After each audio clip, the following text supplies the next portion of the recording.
They're calling it the Talent Corporation, and though its task is far from simple, its mandate is clear: to find ways to boost the pool of skilled workers to help Malaysia become a fully developed country by 2020. It's a broad agreement that Malaysia must look at all sources of talent, including Malaysians, our Malaysian diaspora, and foreigners both in Malaysia and abroad. In undertaking an economic transformation, Malaysia must build both world-class companies and world-class talent. As Malaysia has begun placing greater emphasis on developing its services sector, the talent shortfall has been laid bare, and it's a clear impediment to private investment, both foreign and domestic. Of course, this is very much a concern of the Malaysian Employers Federation, because there are many complaints by our members to say that they don't get the right talent to man their human resource requirements. An estimated 700,000 Malaysians, almost all of them skilled, are currently working abroad. The bulk is just next door in Singapore, and it's not only the proximity, the cultural similarities, or the higher wages that are responsible for the exodus. Robert Walters is an international human resources company. Our neighbour has actually gotten the cream of our crop. Government sectors go in at pre-university level, so they actually offer scholarships to high potential students depending on their results, and these individuals, these talents, are bonded with the organisation. Hence, when you graduate, you come back and you work for that particular government for, say, 10 years, and that's how they keep the talent. Singapore companies and government agencies also recruit Malaysian and other foreign talent directly from top Western universities. Some Malaysian agencies are now taking a similarly proactive approach to luring Malaysian talent home. Wilson Wong was doing his law degree in the UK when the Malaysian Securities Commission approached him.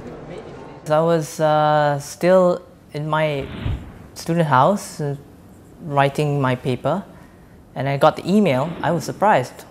They asked me to come over to London for an interview, and I went, and I got the offer there and then. And it's not just a case of losing or not grooming enough local talent to drive the economy forward.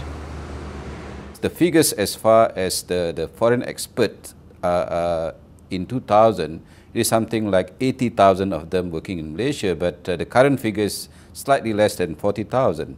So it seems that this far, Malaysia is not able to attract the talented workforce.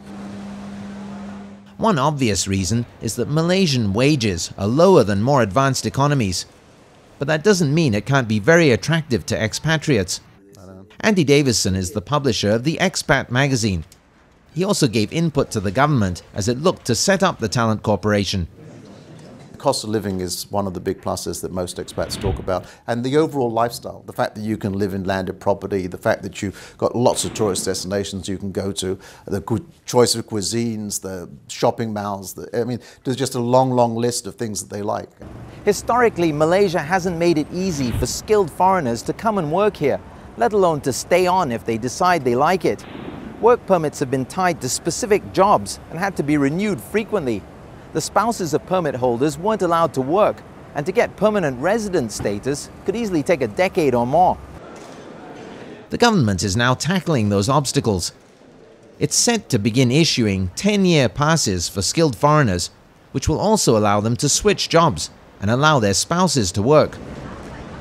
I must say they've been very receptive to very often negative feedback on the subject, and everything I'm hearing is that there's going to be major changes, and I'm very encouraged by it, because it looks like they've firmly decided now, yes, we do need more foreigners to come in here.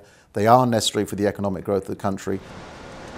The government is also making it easier for Malaysians abroad who have given up their citizenship to return with their families. One key reason people are migrating is because they believe their kids will get a better education elsewhere. Improving post-secondary education here would also reduce the number of students first studying, then settling overseas, as well as producing more skilled locals. There are two sides to it. It's not just about bringing people back. It's about retaining Malaysians as well in the system. So you cannot gauge the talent corps performance based on the number of Malaysians coming back. It's also about retaining Malaysians who otherwise would have gone abroad. Wang, at least, feels he made a sound decision to return.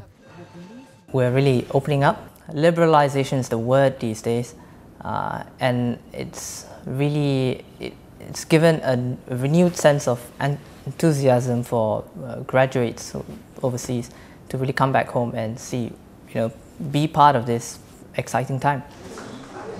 It will be music to the ears of the Talent Corporation, who will be hoping to find many other Malaysians singing a similar tune.